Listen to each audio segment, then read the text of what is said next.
Hello world, it's Catherine here, and today I am bringing you my February reading wrap-up.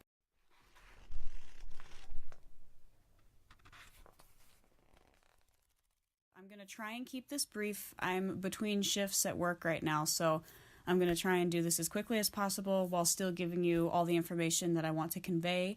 I managed to complete 3 books in February, and I did not finish one of them. I'll get to that in a second. The first book that I finished was My Man Jeeves, which was a super short read. I actually had only just recently found out that Jeeves was a literary character and not just like a stereotype of a butler, or another word for butler. Like, he actually was a literary character first, and that's where the name Jeeves originated from, obviously. So I was super excited to find out that that was a thing, and I was very anxious to read the first book. And the bits that had Jeeves in it, I did very much enjoy. It was kind of like reading episodes of this crazy adventure series or something, starring a completely clueless wealthy man and his very brilliant butler. It was really great. It was fun to read the Wooster and Jeeves bits. However, half of the book My Man Jeeves actually wasn't even about Jeeves. It was about this other character named like something Pepper. Was it Reggie Pepper? Something Pepper. Anyway, but half of the book was about him instead of Jeeves, and I kind of was going along with it because I thought, maybe it was like a close friend of Wooster or something, and Jeeves was still going to be involved somehow, but he never was. So I kind of failed to understand why he was in a book called My Man Jeeves, but I don't know. Aside from that, I did very much enjoy it. It was fun. It was quick to read, so I did enjoy that. The second book that I finished was Children of Blood and Bone by Tomi Adeyemi. I power read that sucker. It was awesome because I only had it for just a couple of weeks, as I mentioned in my last video. So I power read it, and I got it done in time. I actually finished a day early. Yay me. Whoop whoop.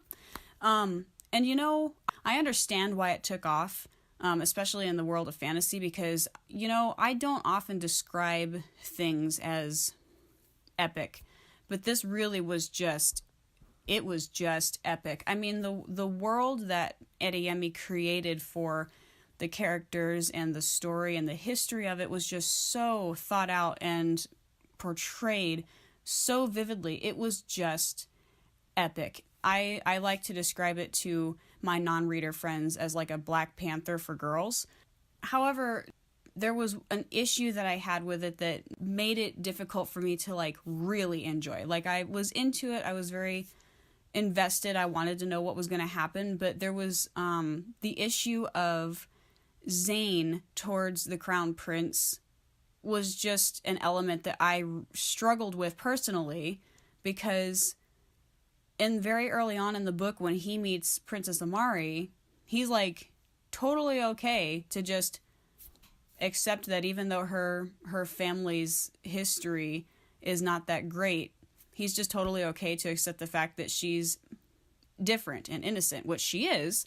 But then later down the line, when the Crown Prince is coming after, I cannot remember the prince's name, I'm so sorry. When the Crown Prince is coming after the 3 of them, as they're making this journey through this world, and they're coming after, the prince is coming after Zaylee, and Zaylee is fighting him very valiantly, but then like slowly she starts to wonder if maybe he's not that bad, he's just misguided. When she finally starts to trust the prince, suddenly Zane is just flipping out on her, and he's being such a hypocrite about the whole thing, and it made me mad. Editing Catherine popping in here just to add something real quick. The specific reason that this bugged me so much is that Zane accepted Amari as being an innocent bystander, essentially, immediately, without any question. But the whole book, most of the book, Zaylee was fighting against Anan a lot, and fighting and fighting and fighting.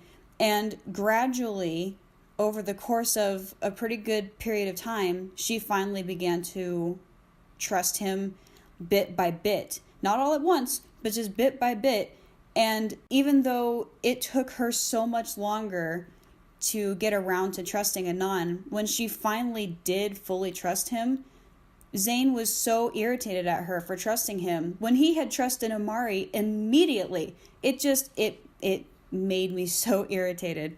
Anyway, I just wanted to clarify that. And it made it difficult for me to enjoy a pretty good portion of the novel, actually, which says a lot considering it's a 525-page novel. So I did enjoy the book, but that one issue made it hard for me to like really, really get into, because I just spent like 50% of the time just being so irritated at Zane for his attitude towards the prince and just all of it. The last book that I finished in February was called Through a Dark Glass, and I mentioned in the last video that it was something I had decided to pick up just at random. It looked fairly interesting to me, and I needed something short to read, or I wanted something short to read. And once I was finished with Children of Blood and Bone, I went back to Through a Dark Glass, and once I started, I could not stop. It's for something that I just randomly decided, sure, this looks mildly entertaining. I actually really liked it, and I gave it 4 out of 5 stars. It was, the basic idea of the story is that this young noblewoman is going to be married off to a nobleman from a neighboring territory, but she actually is allowed to choose which one of the 3 brothers she can marry. And so the story is she finds this enchanted mirror that shows her what her life will be like with each of the 3 brothers so that she can make an informed decision. And it sounds like such a simple concept, but it's amazing reading through each of those 3 storylines how one decision changes everything. The differences between the 3 storylines and the people who live and die are all based on choices that she makes in the moment or circumstances that arise that wouldn't have otherwise. And it was so fascinating to read about completely different stories and completely different lives she would have led depending on that one pivotal choice of which man she was going to marry. And of course, in the end, she was able to make her decision and all that. But it was really good for something that I just decided to try on a whim. I actually really liked it, and I now want to read the rest. So that's something I'm going to be getting into soon. Hopefully I'll be able to pick up book 2 here fairly shortly.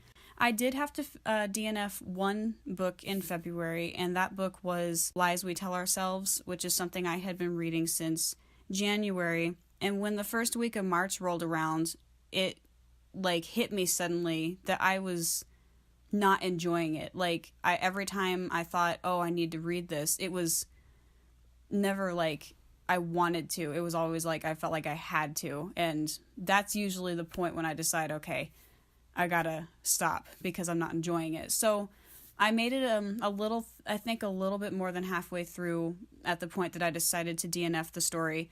And my reasoning is just, I didn't care, honestly. I didn't care about the characters enough to care about what happened to them, really, and to see how things all worked out in every little detail. All I really wanted to know was how it ended. So I Googled the Spark Notes to see how the story finished, and I called it good at that. So I DNF'd Lies We Tell Ourselves. I don't count this as a DNF because I've already read this book, but I had mentioned in January that I was rereading Jacoby. I have decided I will reread it at a later date, and I don't want that to be a reflection on my feelings towards the Jacoby story. I love, love, love the Jacoby saga.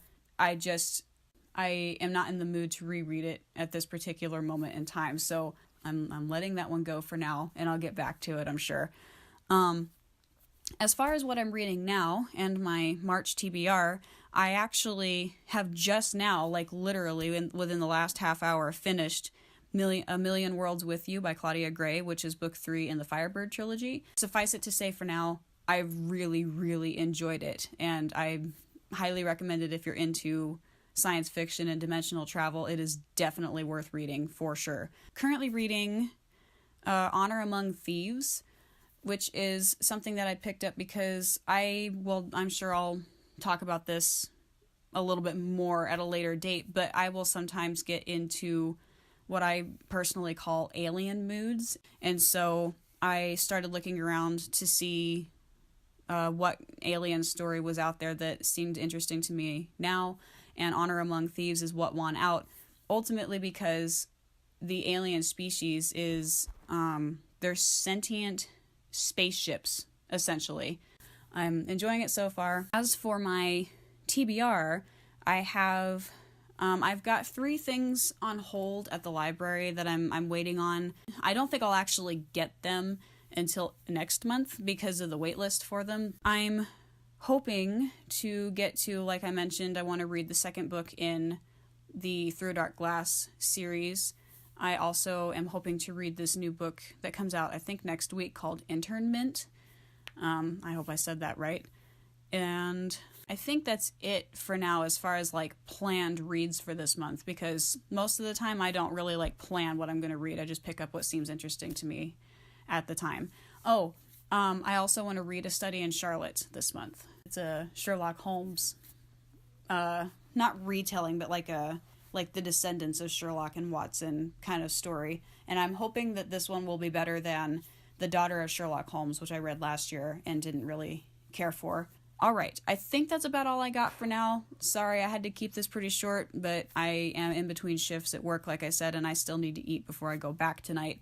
So for now, I will leave you with that. Thank you very much for listening, and I will see you next time.